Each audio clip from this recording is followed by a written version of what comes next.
Oke, saya akan menjelaskan tentang perbandingan trigonometri pada segitiga siku-siku. Tapi di sini sebelum saya masuk ke situ,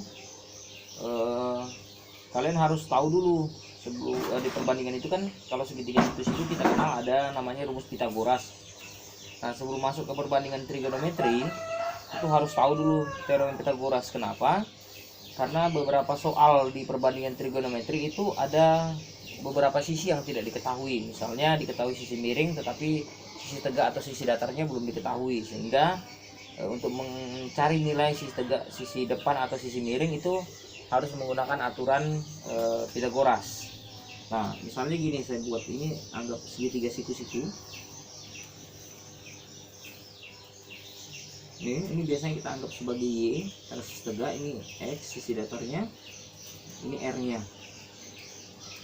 Jadi di aturan atau di rumus Pitagoras, kalau kita mau mencari sisi datarnya atau X-nya, maka nanti X kuadrat itu sama dengan R kuadrat dikurang Y kuadrat, atau dengan artian bahwa kalau kita mau mencari X, maka nanti rumusnya akar R kuadrat dikurang Y kuadrat.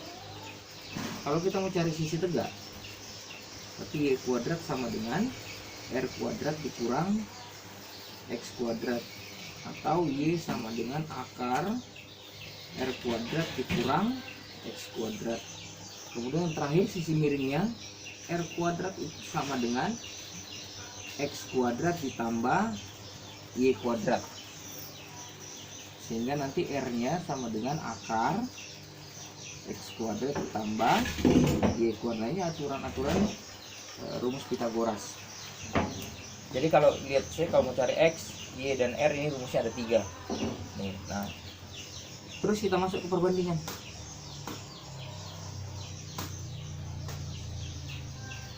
Perbandingan trigonometri.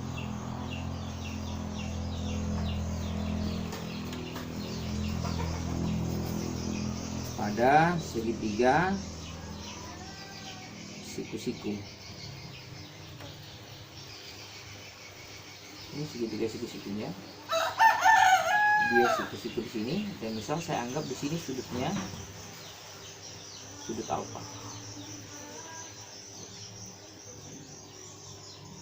Kalau segitiga yang seperti ini, sudutnya di sini, berarti nanti ini yang tegak ini disebut sisi depan dari alfa. Kemudian ini disebut sisi samping dari alfa. Kemudian ini yang miring disebut sisi miring dari alfa, dari sudut alfa. Ya. Jadi sisi depan, sisi samping, sisi miring. Nah, perbandingan trigonometri itu ada 6. Ada sin, cos, tangen, kemudian ada kosekan, sekan, dan kotangan.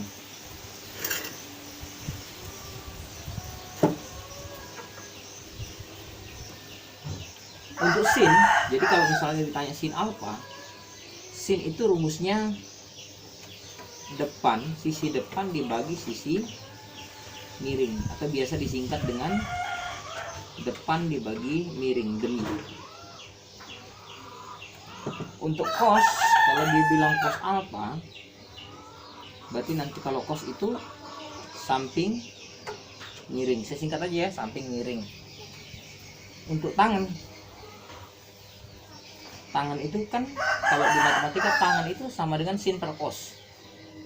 Sin per cos berarti sin dibagi cos, miringnya sama-sama miring, boleh dicoret, berarti nanti tangan itu depan dibagi samping. Nah, 3 ini merupakan kebalikan dari sin, cos, dan tangen. Sehingga kalau misalnya kosekan itu kebalikan dari sinus, sehingga kalau kosekan alfa itu kebalikan dari sinus, oh berarti miring dibagi depan. Kalau sekan itu kebalikan dari cos, jadi kalau sekan alfa kebalikan dari cos, berarti miring dibagi samping. Nah, kalau kotangen itu kebalikan dari tangen, berarti kalau tangannya depan samping, berarti ini samping depan. Nah ini aturan-aturan untuk perbandingan trigonometris pada segitiga siku-siku. Jadi nanti tergantung. Jadi yang harus diperhatikan adalah sudutnya ini. Kalau sudutnya di sini berarti depannya ini. Kalau sudutnya di sini nanti berarti depannya ini. Ini akan berubah jadi depan karena tergantung letak sudutnya ada di mana. Jadi diperhatikan. Kalau misalnya ditanya sudut alfa berarti di sini. Kalau misalnya alfanya saya taruh di sini berarti depannya jadi ini. Nah, miring itu tetap miring, itu ya.